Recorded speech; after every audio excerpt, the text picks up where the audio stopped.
Let's take Tommy f***ing Egan down. Together. Now, in today's breakdown, we are going to be talking all things Jenard, his survival and his next move, along with Vic the Snitch, how they most likely will be two characters who follow Tommy over to New York, and this is what Gary Lennon and Joseph Sikora had to say on keeping Jenard and Vic as a loose thread in the world of power.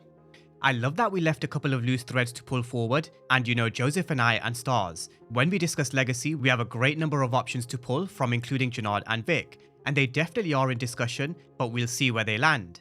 Joseph Sikora also added he would love to see how Jenard would do in chasing Tommy in New York, and after the ending of 4 Season 3, I think we all do. Despite thinking Vic should have been killed a very long time ago, despite many of us thinking Jenard should have been killed, over the past week or so a lot of us were saying, including you guys in the comment section, that we wouldn't be surprised one bit if Jenard remained alive and in the wind in the world of power, because Chris Lofton played the hell out of Jenard in Power Book 4 Force.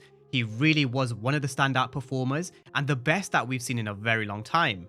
With that being said, that's the topic of discussion in today's breakdown, Jenard and Vic's survival and them chasing Tommy in New York, and how they've left clues in 4 Season 3 in terms of how Vic may actually be stronger in New York than Chicago. So we are going to be running through those clues you may have missed, as well as some interview quotes to back up those thoughts for all things Power Legacy Season 1. Now, one of the major questions that we had going into episode 10 was, of course, would Jenard survive? But also, how would he react to Diamond's death? And would that be something that would end up contributing towards either his death or also him going back to his old junky ways? That was also definitely a possibility, which we saw them toy with the idea. We saw him on the rooftop with the needle because he was always going to struggle with the death of Diamond. I mentioned in the build-up to episode 10, Tommy and Jenard are two characters who would deal with the death of their brothers in a very different way, and that's what we definitely saw in episode 10. But that's not all. The way in which both characters lead their organizations is also very different, and the reason why we expected CBI's empire to crumble under Jenard's leadership. And this is what Joseph Sikora had to say on the difference between the two, especially when it came to their leadership styles. Chris Lofton played the hell out of the character, but it's almost like when you want something too much, acting included, when you want the job too much, people can smell that, and then you don't get the job. And with Jenard, he wants to lead too much, and people are like, yeah, I don't want to be with you. Whereas Tommy's a character who's more like, come with me or don't, but if you don't, I'm just going to kill you and get to where I want to be anyway, with or without you. But you're probably better off coming with me because I've got the backing of the Estrada cartel, who are now in partnership with the Marquez cartel, and they also ain't messing with CBI. On the other hand, you saw Jenard's approach, which was more out of desperation in episode 10, him not having his organization in control as he thought he could, even though he was able to have some wit about him and see straight through Shanti's game plan. He may have been unhinged and reeling from Diamond's death, but he was still quite smart enough to see straight through Shanti's games.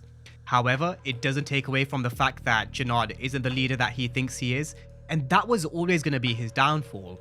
CBI were always going to fall without Tommy. Once Jenard weaseled his way back into the top of CBI with Diamond, that's when the problem started with CBI's organization and coalition.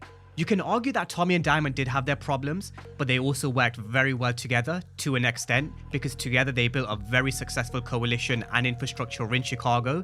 And you could definitely feel Tommy felt a little upset with Diamond's death, because that bullet wasn't meant for Diamond, it was meant for Jenard. But as soon as Jenard started to have his way and began to twist Diamond's mind into going into the other direction, that's when we saw the empire crumble, which just amplified in episode 10.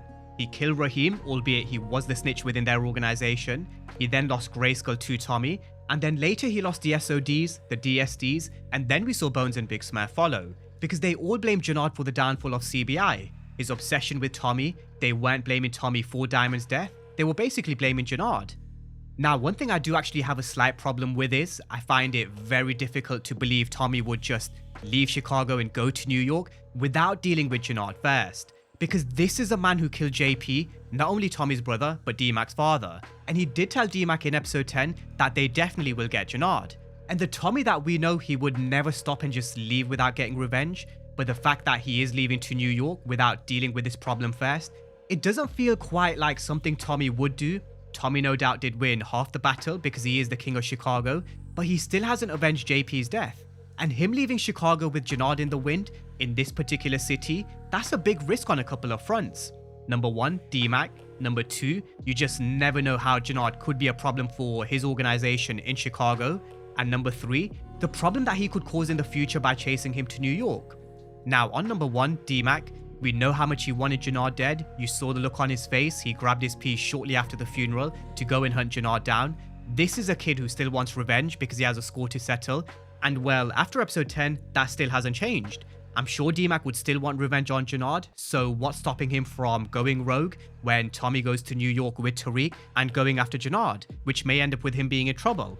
D-Mac won't let this go, that's for sure, but going forward, he won't have Tommy to stop him or guide him in the way he did in episode 10. So that's problem number 1 in leaving for New York without resolving this issue in wiping Jenard off the map. Now number 2. Now that we know that Tommy's heading to New York, even though he is the king of Chicago with Shanti and Miguel running a Chicago operation under Che, it doesn't mean it's going to be a plain sailing smooth operation. And Joseph Sikora did mention the following. Jenard will stop at nothing just like Tommy will stop at nothing. How much has Jenard learned? What's Jenard's place going to be? Even though Tommy's at the top of the game at this moment in time in terms of distribution in Chicago, that doesn't mean that once you leave everything alone, because Tommy's also a micromanager, that everything's going to run smooth. So I would imagine that if and when there is a future for Tommy and Tariq's story to continue, that Vic and Jenard would certainly play a part. And it definitely is a good point to make. Now that Tommy's about to leave Chicago and go back to New York, does Jenard sense an opportunity to target Shanti and their operation, just like maybe Unique did in Raising Kanan? Jenard doesn't necessarily need to take over, he can just be in the wind causing problems, because you can guarantee he definitely won't leave this alone. With Tommy no longer in the picture, maybe he senses there's weaknesses in this part of their organization or that part. There's a weakness where it comes to maybe D-Mac who's going rogue, and that's what he can potentially target. So there's always the possibility where Jenard could hit back in Chicago in more ways than one, now that Tommy's no longer in the picture. But moving over to point number 3, going after Tommy in New York. Now this is what Joseph Sikora had to say on this particular topic. I do get excited about that possibility. Jenard can't stop himself from coming after Tommy, and you don't know what kind of infrastructure Vic might have. Irish influence, connections, he could be stronger in New York than Tommy expects, but Tommy will also be on his home turf, and home court advantage shouldn't be underestimated. Now there is a few parts to this quote, but it also provides us with a perfect segue into Vic Flynn potentially being a problem, as well as Jenard. We know Jenard will follow Tommy to New York at some point, but we will also see Vic teaming up with him as well. With that being said, there was also a clue they dropped back in episode 5, and I'm just going to play it for you guys before we go ahead and discuss it, so we're just on the same wavelength. We do have the men. We got a bunch of players from Milwaukee and New York to help. But we need a leader. Now, in conversation with his boys, he mentioned that he still has men in Milwaukee and New York. We add that to what Joseph Sikora said, with Vic potentially being stronger in New York than Chicago because of his Irish and potential connections. That could very well be a possibility heading into Legacy Season 1 or 2, depending on when they want to bring this storyline and problem back. Vic in Chicago wasn't that strong because he didn't really have many people, and frankly, their entire organization and infrastructure was very weak because of Walter Flynn. He failed to kind of change and adapt back in Season 1. It left the Flynn organization basically useless. However, having said that, what about in New York? Who are the Irish in New York? What are their connections to Vic, Walter Flynn and the bosses in Dublin? How much of a problem could the Irish be for Tommy if Vic is stronger in New York than Chicago? It definitely is a valid question whether you like Vic being alive or not, whether you think Vic should be dead or not. We have to move forward and now ask the question about the possibility of, could Vic actually be a big problem because of his connections in New York, because of the backing that he may have and the infrastructure that's in the city compared to Chicago? Having said that, Joseph Sikora did also raise a very good point. He is on home turf, he's got the home advantage, and that's something that should never be underestimated, which will be a big advantage for someone like Tommy. They're going to be playing the game on his turf. Home advantage is very important, and I did watch a movie a very long time ago. I can't remember which one it was, but there was someone coming after a woman in a house, and what she did was she cut the lights. Why? Because she knew her home better than the guys who were coming after her. She knew the layout, where things were, she could move around in the dark, somewhat knowing where she was because it was her home turf, whereas the guys who were coming after her, they didn't. And that's the advantage that she had, and that's the advantage that Tommy somewhat has being in New York. He's on home turf. We all remember about Ghost and Tommy having dead drops in various different locations in Power, but again, we don't know how strong Vic could potentially be through his connections either. And there's also the problem of him teaming up with Jenard. Both Jenard and Vic go hand in hand, and they definitely will be a problem at some point in the future.